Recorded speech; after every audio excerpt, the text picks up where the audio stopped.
Okay, it is turn 62. Yes, I missed a turn. Once again, computer changeover issues. Apparently I staled, so it happens. Excuse me. Fortunately, we're in a good enough position that it isn't crippling. Now, we've got an enormous ghost ball right down here. That's a little bit frightening. We do have Snazzy, and we do have Rekatach, the warrior scout, who I wisely gave my Thistle Mace before staling, and so he survived with said Thistle Mace.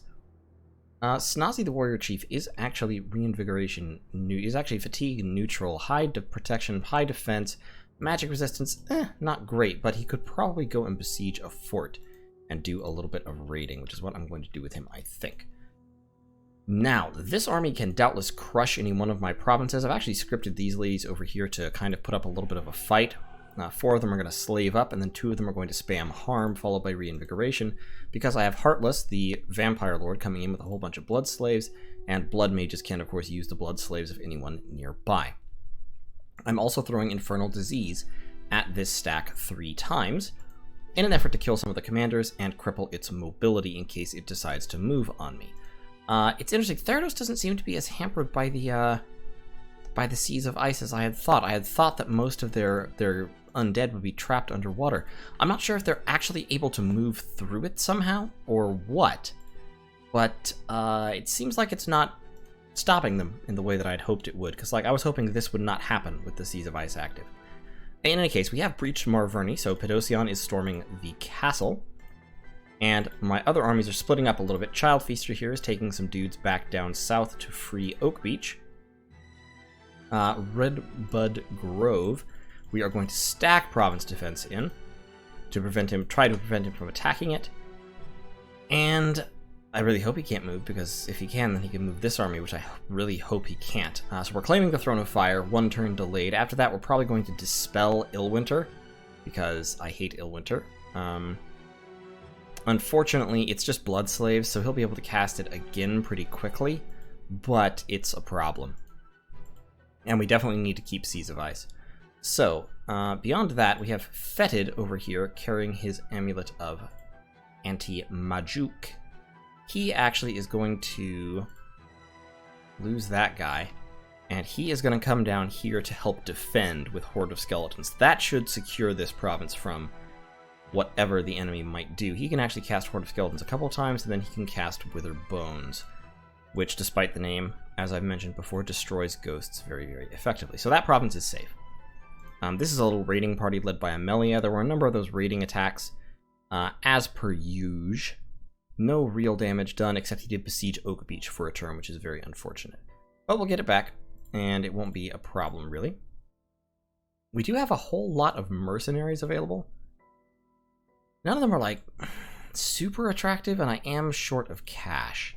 So I don't think I'm gonna hire any of them. I have a lot of magic. Research-wise, I'm hitting Conjuration 7 this coming turn, and that will, of course, unlock Wraith Lords and Mound Fiends. Mound Fiends in particular will be very, very interesting to me. After that, I'm probably going to go down Alteration, I want to say. Go down, get Marble Warriors, Wizard's Tower, eventually Army of Gold and Lead. Because beyond that, I'm pretty high up where I need to be. I could go down Thaumaturgy a little farther for Mastered Slave and particularly Undead Mastery. That would be a very, very interesting spell to cast, if I can cast it. Now, me casting it will take quite a bit of jiggering, but I might be able to do it. It requires level 7 death, and you have to be actually level 7 death.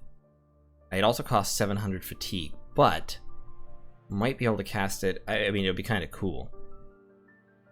Beyond that, I have Plague.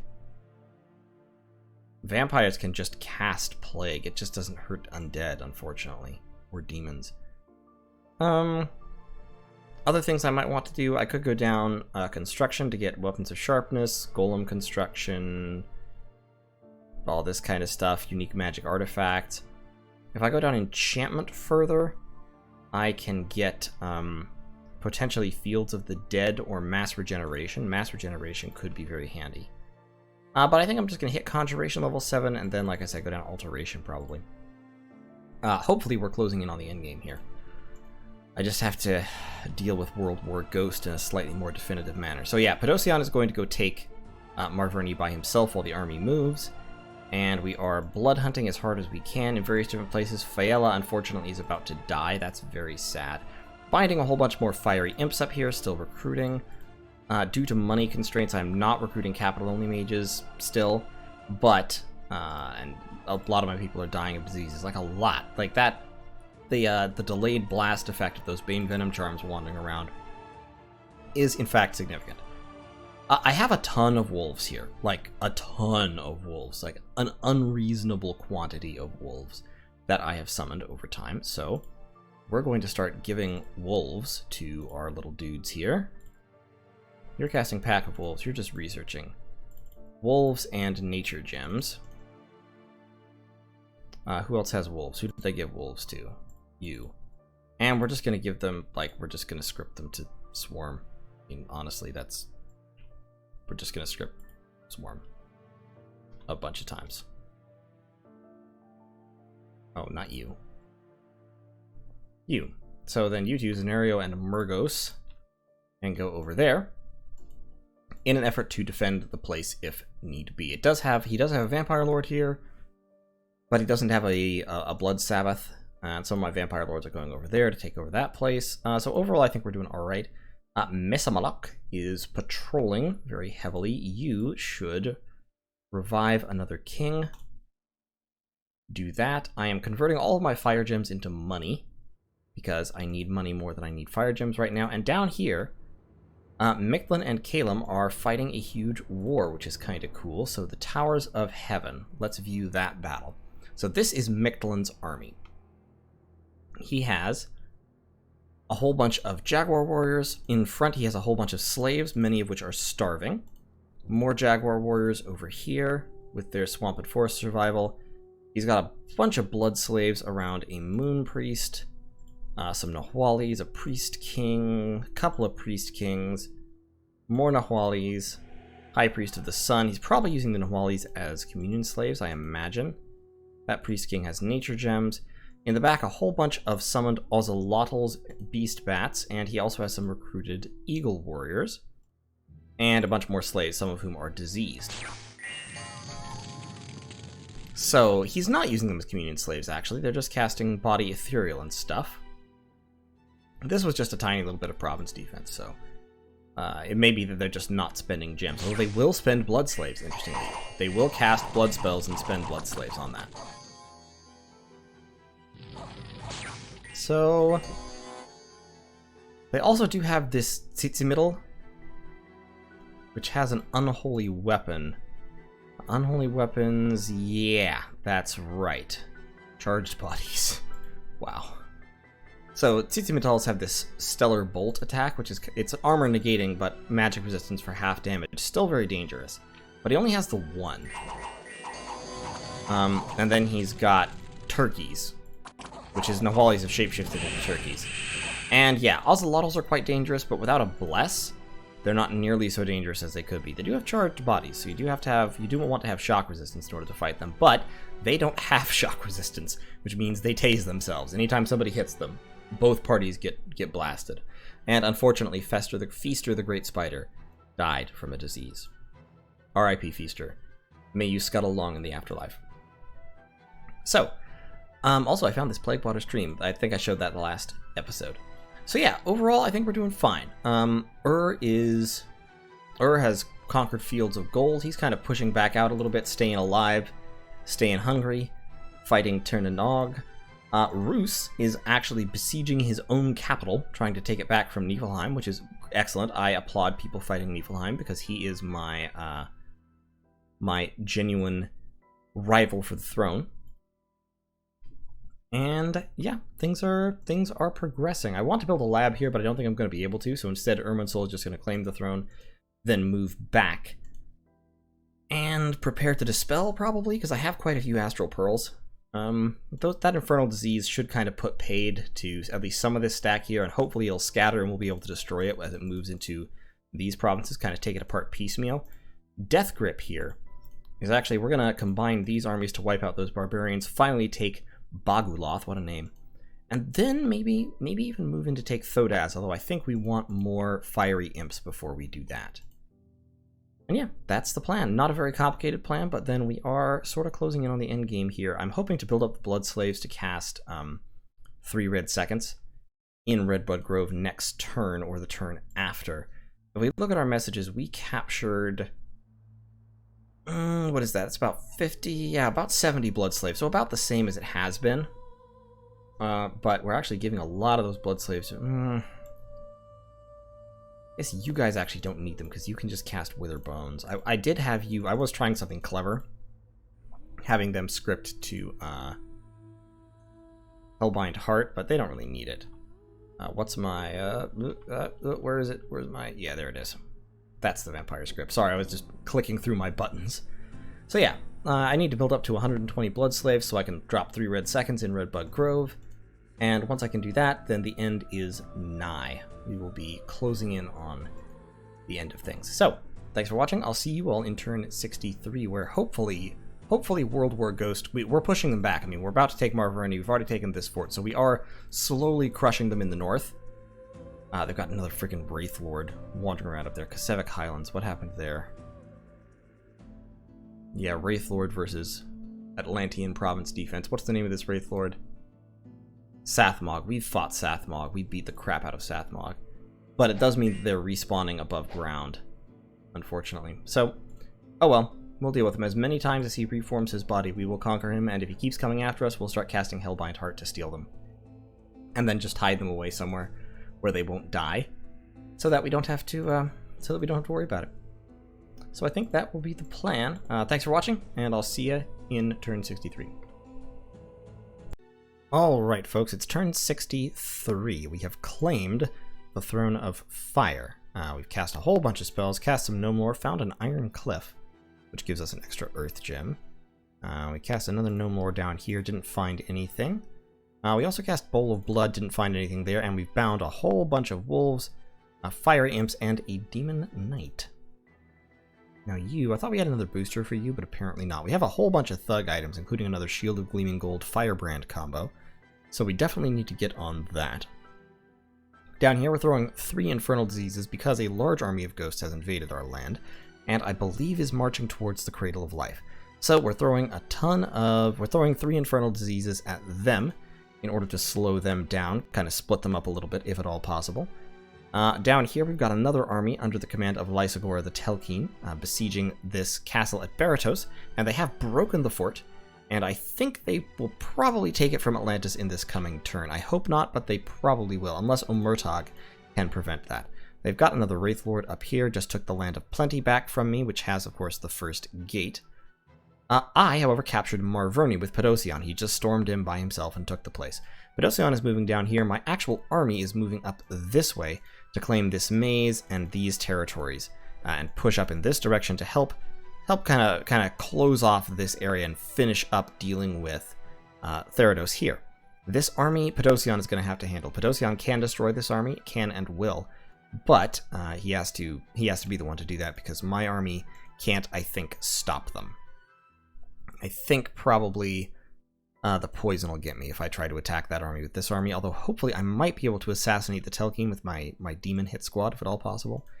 This army is worrisome, however. I'm considering... it looks like I might lose the Cradle of Life, which is definitely worrying. Antima is going to move down this way, but he's going to be late at this point. I left it one... He's going to be 1 turn late, I think. So he's going to take his 80 skeletons down this way. I'm reviving another Mound King to leave more skeletons here, for which my Death Gem income is growing only slowly because of that. I have hit Conjuration level 7, so I can now summon Wraith Lords, as well as Vampires. But of course, I still only have 1 caster capable of doing either. So there is that to consider, which is, of course, Irminsul. My Vampires are actually moving down here. I'm assembling 3 Vampires in this province. I have more vampires. Where do I have more? I have more than 3 vampires, I'm pretty sure. Yeah, I have Fetid up here. He's sneaking down into Cradle of Life. We're going to end up breaking siege, I think, with the vampires as dust-to-dust casters to wipe out large fractions of the enemy ghost force. So, that's the plan there. I'm still being annoying with little thugs. I've got Snozzy back here. who's got pretty good stats, and the Divine Shield of the Firebrand, as well as the Armor of Knights. He's just trolling around, being a nuisance. It's what I really actually should have. The item that I should have in order to deal with the undead requires a Fire 2, which I don't have any Fire 2 Warrior Smiths, I don't believe. Unfortunately. I think it's Fire 2. It might actually be Fire 3. I also don't have any. I do have a Deathfire Crosspath here in Arderic, so I can forge a Skull of Fire. So I'm actually going to do that. I will give him a hammer, because I have a couple hammers going unused at the moment. Yep, Baldwin, give that to... where is he? Arderic. Great, and then you, we're reanimating there, we're reanimating 3 times, and then we can also summon, as I said, a king, revive a king. So, fantastic. So I'll get a Skull of Fire. The Flamberg is the weapon I'm thinking of. It's the one that auto-cast, that you can use to cast Holy Pyre, which is another spell that destroys the undead. If I can get a few of those lined up, then I'll be in pretty good shape. The vampires, of course, are very effective, and can't die, which is a big draw to using them. But I would like to have more anti-undead options. Now, I do have a couple more of these things. I'm losing my words. Sanguine Dowsing Rods, that's it. So I'm going to give Sanguine Dowsing Rods to these 3 ladies. And they... Nope. Nope. You 3 are going to move down this way to... You're actually going to Bycliff. Yeah, go to Bycliff and start... Because I think Bycliff is fairly safe at this point from raiding. So start... grabbing some dudes there. I can use skeletons to patrol Bycliff. I should also start blood hunting Hinnom. And as I've said many, many times before, I would love to have another temple, but I just don't have the... spare moolah. So that'll have to be alright. But so I've got the Throne of Fire, so that's giving me extra fire gems and also extra attack skill on blessed units. And if I build a lab here, I can recruit adepts of Pyroflegeton. Once I cast 3 red seconds on this province, I'll have a fort, of course, and then I can build a lab as well. So there'll be Fire 3 mages, and that will be pretty nice. Up here, I've got Child Feaster, moving back to reconquer White Forest and get all those delicious gems back.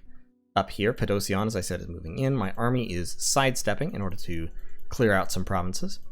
And we are going to go and put Centania under siege, just to try and limit his, limit Theodos' fortability up above ground. Like, he can have all the forts he wants underwater, so long as Seas of Ice is up, I don't really care. It's above ground, but I don't want him to have abilities. And I read this as kind of his last gasp. Like, this is his shot at destroying Ulm. And if I can stop that, I'll be in okay shape. Hence why I'm throwing all the Infernal Diseases. They're not terribly effective, to be honest, against most of his commanders. Like, most of his commanders can generally handle it, but in Traveler's Rest, if we look at that battle, we can see his army. He's got 7 E4s. He has 1 Ivy King who can definitely hold off a Disease Demon. He's got 3 Caballeros, or Caballeros, or whatever, however you pronounce it. These guys can also hold off a Disease Demon because they can Iron Skin themselves. And he's got 7 Melias. He's also got 2 Spectral Commanders. Disease Demons absolutely murder Spectral Commanders. Disease Demons also can destroy E4s pretty well. They can be banished, but they can often win against E4s. So if I hit these guys, I'm very likely to kill them, and that will subtract a fraction of this army. If I hit the Melias, I'm very unlikely to kill them because of the Awe, and because they have nature magic. In fact, a few assassinations went off this turn, I believe. Yeah, so we can view those battles. So this one, my Disease Demon hit a Melia. You can see that Melia has a Coral Blade and some nature gems. So she cast Iron Skin, Temper Flesh. That makes her basically invincible, and then she hit him with a magic weapon, and he died. Then this one, I hit an E4 and won. I won against the E4 and the Spectral Archer. So he blessed himself. Boom, blessing. So now he's regenerating all that stuff, but that doesn't really matter when you have 8 HP and 0 protection. So dead, and the Spectral Archer runs off. And I think there was a third one as well. Yes, Runo up here. That was another one where I hit a Melia. And as you can see, Melias, especially geared Melias with the Coral Blades, they give them extra hit points. Basically, they're not going to die against disease demons. The coral blades are magical, and so when they hit a disease demon with the coral blade, they just die. Now, I did disease her, so she is disease resistant, but she will still slowly gain negative effects from diseases. Although with recuperation, she will heal the afflictions. So yeah, diseases not terribly effective against Melias, unfortunately. If only there was a non-disease dependent demon assassin. Barbarians took that province from Therados. Nephilim attacked Rus and beat them. They killed the Raven of the Underworld with their Nephil, Jarl, and Gigya combination. So we can see here they had a super combatant geared Nephil Jarl with a Rime Hauberk, which gives them severe cold, so their chill aura is 25, which is insane. This guy is also twice-born. He has ice protection 4, because the Rime Hauberk adds to ice protection. And as a consequence, in the cold, his protection is 31. On top of that, he regenerates, he flies, he has Fear 7, he regenerates, and he has a Firebrand and a Vine Shield. So very, very, very, very, very hard to kill. And this Gigya is here just to spam skeletons, I think. So that Nephil Jarl jumped into the back and wiped out the god of Rus. And then hopped away. Where'd he go? Did he run? I think that Nephil Jarl ran. Yeah, Hrungnir retreated. So he hit the Raven of the Underworld. Resisted, Long Dead missed.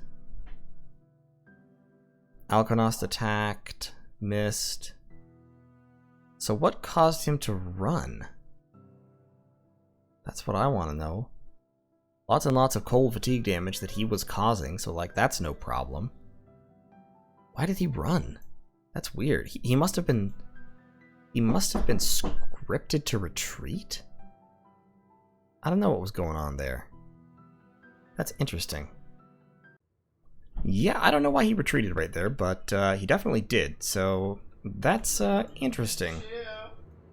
Possibly he's... I hope he's dead, but, you know, you can't always get what you want. I don't think so. Yeah, he's still there.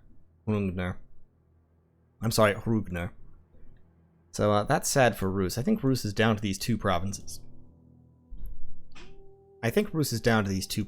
Which is problematic for them. But overall, things are going fine for me. I do need to definitely take that throne and that throne, but I'm going to have to destroy that army. That's going to have to be my priority number 1. I'm binding another Demon Knight right now. If I had another... I need you to be holding that. That's fine. I don't have anybody free to forge another one, I don't think. So, Anyway, I think that's going to be the turn for now. Let's set this guy to research, and I will see you all in turn 64 as our plans proceed apace. Oh, and of course I'm making 22 Earth Gems per turn. So next turn, Arnald will cast Earthblood Deepwell, or actually next turn, Irminsul is going to cast Dispel on Illwinter, which obviously will... actually, I'm going to cast Dispel on Gift of Health instead, because it'll be easier to dispel. Illwinter I'm not going to worry about so much. It is increasing unrest, but I can handle it. Like, it's not a big problem. It's cutting my income, that's about the worst of it, and I've mostly transcended income as a nation at this point, as you tend to do in the late game. So, I'll dispel Gift of Health. I have a whole bunch of Astral Pearls, and Irminsul will get a small bonus because he is a slightly higher Astral than necessary, so I'll throw a whole bunch of Astral Pearls into dispelling Gift of Health, and then I will replace it with Earthblood Deepwell Overcast pretty heavily in order to try and keep it up for a while. So, thanks so much for watching, and I'll see you all in turn 64. Alright folks, it's turn 64. In terms of what's going on, we've thrown some more Infernal Diseases, bounced off a Melia, killed an E4 there, bounced off another Melia, so we are whittling them down slowly. Marverni was retaken by a Hecateride, or Hecateride, however you pronounce that. In any case, I'm sending Child Feaster to finish her off. I think the Fire Imps should be able to do so. Irminsul is up here in Oak Beach, and he's about to cast Dispel with a whole bunch of pearls, about 100 pearls, in order to drop Mother Oak. So we're going to take that down. And then we are going to fill that slot with, next turn, we're going to overcast Earthblood Deep Well very significantly. We have 67 Earth Gems right now. We'll be up to 90 next turn. We'll do some alchemy, get some of our Death Gems, probably in Astral Pearls and Fire Gems, and all these gems basically will alchemize. Probably also, like I said, alchemize some Death and maybe some Nature in order to cast Earthblood Deep Well with 100 or so gems. And that should be able to stay up for a little while because, as I mentioned before, there's not many nations that can effectively dispel left on the board. Niflheim is probably the biggest worry in that regard. So we're going to do that. The enemy army has actually withdrawn. They've pulled back from Traveler's Rest, which is okay. That's fine. I don't mind them doing that at all. Scout-wise, I actually have pretty good scout saturation down here, so I think I'm just going to start moving some scouts over to get a little better saturation in other parts of the world, like in Niflheim. Caelum has just gone AI, and Mictlan is besieging Caelum itself, so there must have been a battle there that I didn't see. The fort is cracked, so they have definitely come in hot and heavy. I've got a small army built up here, but it's not very impressive, and I don't want to spend any of my Earth Gems this turn summoning. Once I get Earthblood Deep Well up, and my Earth Gem income is 43 per turn, I will be summoning en masse. I will be casting pretty much any Earth summon I can think of here in Peacehaven, and I'll build up a ridiculously large army very, very quickly. Over here, still summoning, we're still reanimating skeletons. I'm forging a Skull of Fire, or a couple Skulls of Fire, to boost my fire random dudes. Baldwin, what are you doing? You should be, let's give you one of them, and you should actually also reanimate for now. Great. So I've got a whole bunch of skeletons coming out of here. We're going to research with you, and that will be fine. I've cast Gnome Lore a bunch of times. Still casting it. Not getting a whole lot out of it yet, but we'll see. We'll see if we can accomplish something. And these three ladies are moving down here to Bycliff to start blood hunting that. I will patrol with skeletons. So overall, things going pretty well. Still a little bit of raiding and counter-raiding going on, obviously, but that Hekateride should be wiped out fairly soon. The only place she can go that's actually safe would be over here. She could move down this way as well. I'm going to have Uvatha actually move and patrol. And so Uvatha, instead of Withering Bones, since that's a Hekateride, he's just going to spam Horde of Skeletons several times. After that, I'm trying to think of what's the better... What's a single target spell? I don't have any great single target death spells yet. I could throw Blast of Unlife at them.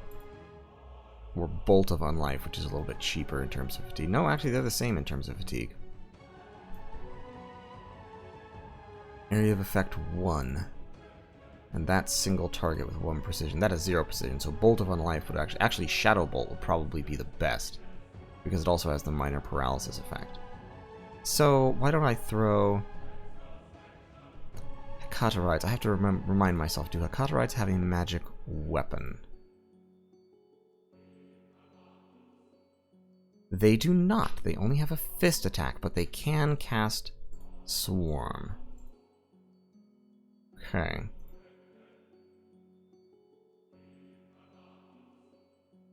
Yeah, I'm thinking just spamming Horde of Skeletons. Actually, let's get a Soul Vortex going first, and then we can Horde of Skeletons the day away. So Uvatha should be able to hold this if she attacks this way.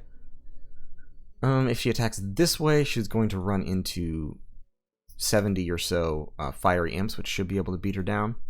If she attacks up this way, she's going to run into Death Gasp, who has 45 skeletons and 1 skeletal horseman, 1 long dead horseman.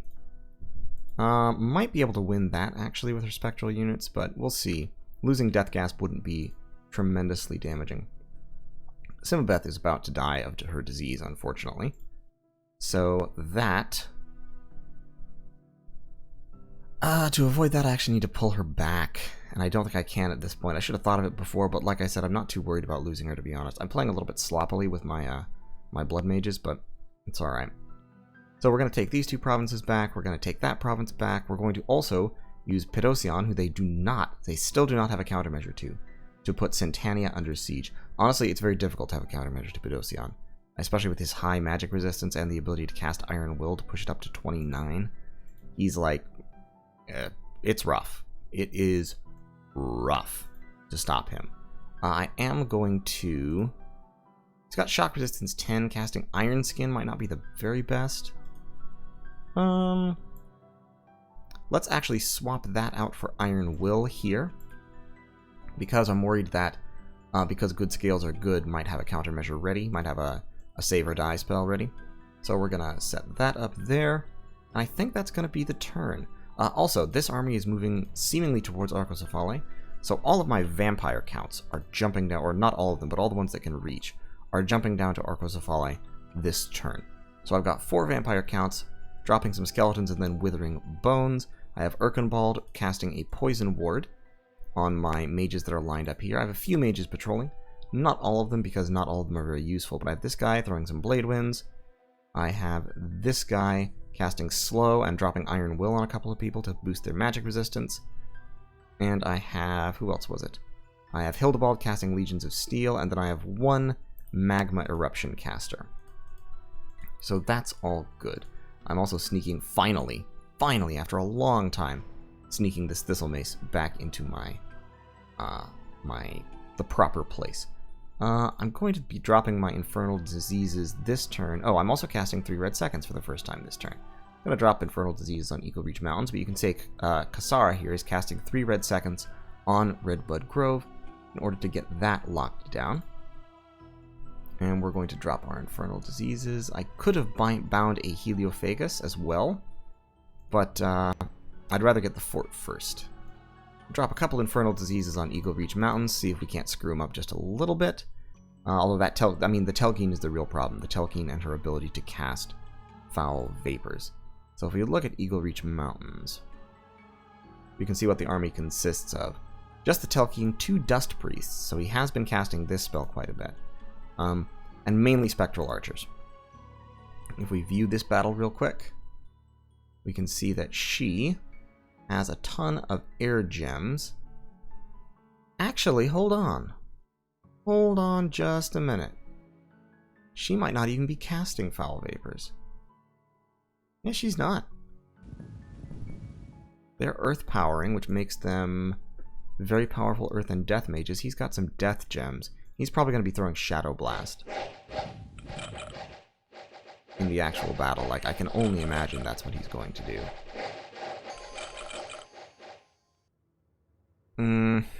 Okay.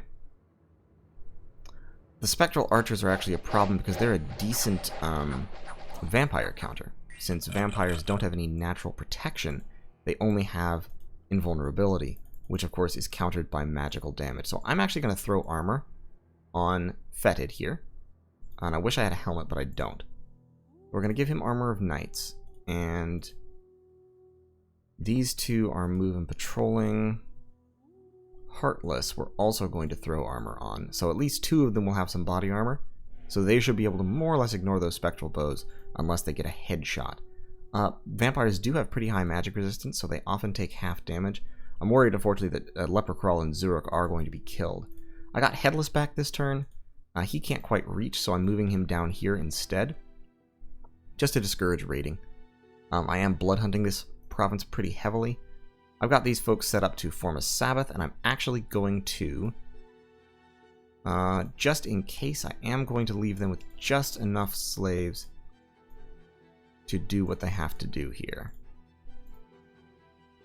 instead of taking them all. So yeah, we'll leave them with some slaves here so they can Sabbath Master at harm. What the hell, let's leave her with 8. There we go. That's enough to cast Reinvigoration. What are you talking about? Alright, just because the game wants to be persnickety about it, let's leave her with 10. So that should be enough for them to defend themselves somewhat with harm. Harm is AoE, and it's armor negating magic damage. It is MR negates, and it doesn't affect the inanimate, but ghosts are not inanimate, funnily enough. Although, actually, tell you what, it is MR negates, which I don't like. So instead I'll just throw Leech. It's lower AoE, but it's not negatable. You can't stop it. and then 1 reinvigoration right at the end. And then she will also be able to cast fire spells because she has 4 Sabbath slaves. 1, 2, 3... Hold up. She had 4 slaves. What happened? There's 1 missing. Okay, one of them must have died at some point. That's a shame. That is a real shame. So it actually only boosts her up to fire 2. Oh well. She'll be alright. She's still blood 3, so she'll be okay. Okay. So that will be the plan there. And of course we have Hollow patrolling. And Hollow's, like, moderately tough. He's not fantastic, but his gear is cheap, so who cares? He'll be able to help out, and of course he has all the patrollers as well, and he is scripted to attack rear. So if a little raiding party comes in to try and take this province, we'll be able to take it out. I'm sending in Wormfood, who is very lightly geared, to retake Traveler's Rest. The ability as EA Ulm, I've said this before, to slap gear on just cheap little shitty mini-thugs and not care is very, very cool.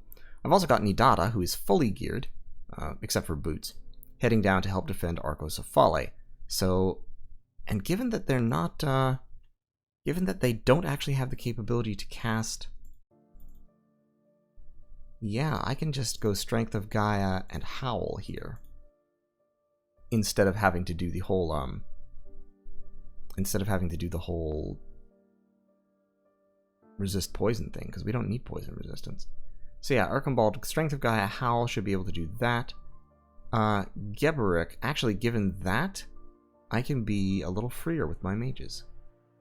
So why don't we get Widogast as well? We'll put him right there. And we'll have him cast Iron... I just need Earth spells here. I need Iron Will, and then I need Iron Warriors. There it is. No, he needs Earth 2 for that. That's right, you need Earth 2 for that. You're throwing Legions of Steel, but I would actually rather that you cast Iron Warriors a couple of times first. Yeah, cast Iron Warriors, then you can throw Legions of Steel, that's fine. There you go. Alright. The goal here is to get,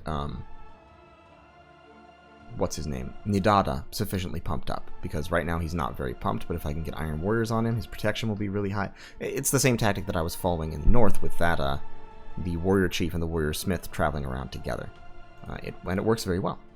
So, we've got that set up, we've got these guys up here, we've got Pedosian going on his solo rampage. We look like we're on pretty good track to push Therados off the land up north. Now this stronghold down here, that's going to be a very serious problem. But if we can destroy this army and close this gap here, then we should be able to focus forces to contain this while we finish taking the thrones that are in our territory and prepare to fight Mictlan. Now Mictlan is going to be a problem because Mictlan is of course about to take Caelum's capital away from the AI, and I'll be surprised if they fail. Once that happens, Mictlan's an issue, because now they have, like, then they have actual resources.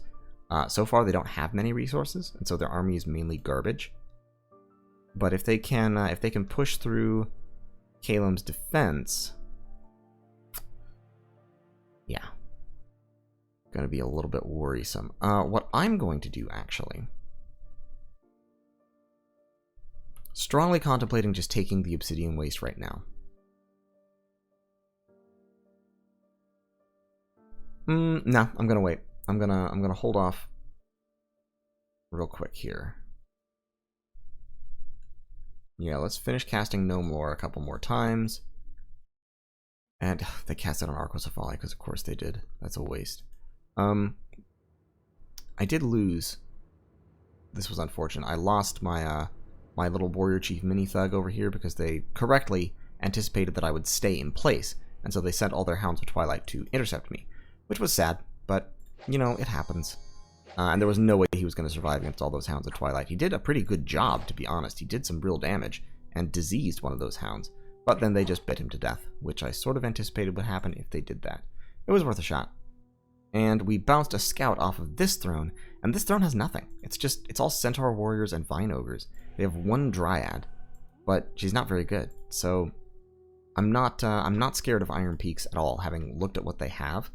I can just send in enough skeletons, and they'll overwhelm that. Enough skeletons with a little bit of magic backup. So that's going to be the turn. I think we're on track to do really well. We're going to throw up, like I said, we're going to throw up Earthblood Deepwell, and then at that point, it will be time to mass summon Earth summons. For example, with this Earth 5 guy here, I could easily pull up a Troll King, or several Troll Kings. I can summon tons and tons of Clockwork units if I want. Like, he gets 16 per cast. I can enliven statues. I can put Lion Sentinels on my forts if I want to do that. They're not very good, but it can be done. I can curse people with Melancholia just for the fun of it. I can summon trolls. I get 8 trolls per cast, or 8 fall bears per cast with this guy. Or I can just get literally ogres for 1 per gem, which is not bad actually. And of course, I can also crumble castles, which is pretty neat. So yeah, there's lots and lots and lots and lots of options to do with Earth Magic, and once I have income of over 40 per turn, I can do anything I want with Earth Magic, so that will be a good time. So, thanks for watching. I'll see you all in turn 65. Alright folks, it's turn 65, and here is the news. Arnauld is casting Earthblood Deepwell here in the Weald on, of course, the Statue of the Sitting God, which gives, remember, an enchantment bonus. So all rituals from the School of Enchantment cost 20% less gems to cast. Well, of course, Earthblood Deepwell is an enchantment spell. So despite costing 80, it only costs him 64. I've alchemized all my gems. I'm actually casting it with about 120. So he's getting a 56 gem overcast, which should make it fairly difficult to dispel, even if anyone still in the game has the technical capacity to do so. Now, the bad news, of course, is that as anticipated, Mictlan has taken over Caelum's capital. So that's going to be a little bit of a problem.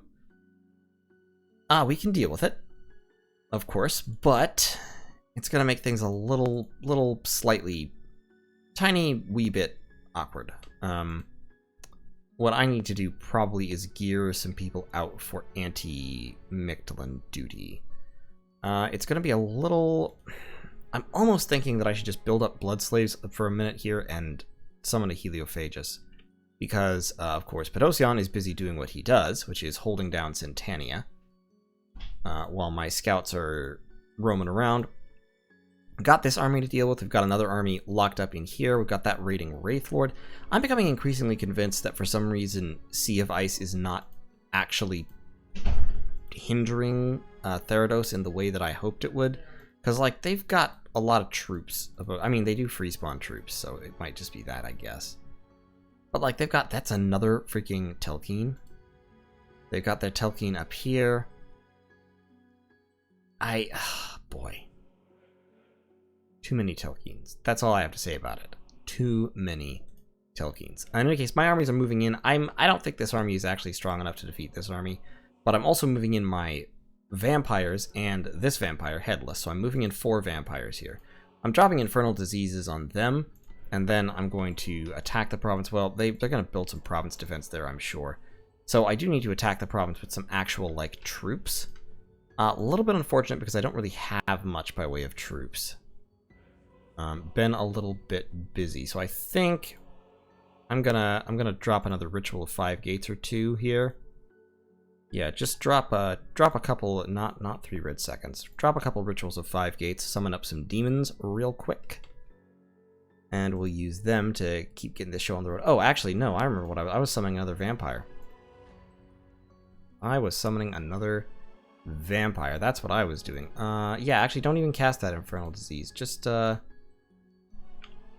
summon another vampire real quick. There we go. And Uvatha, you can hop, skip, and jump down. Well, I want Uvatha patrolling because I don't want that Wraithlord to be able to take this province. We can move Nin in.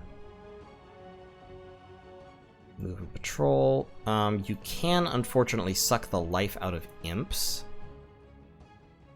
But I think this many fire imps can deal with it anyway, especially because I can have her cast what? Doesn't work on the undead.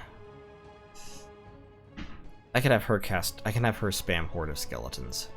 I think they can take one I think they can take one Wraith Lord.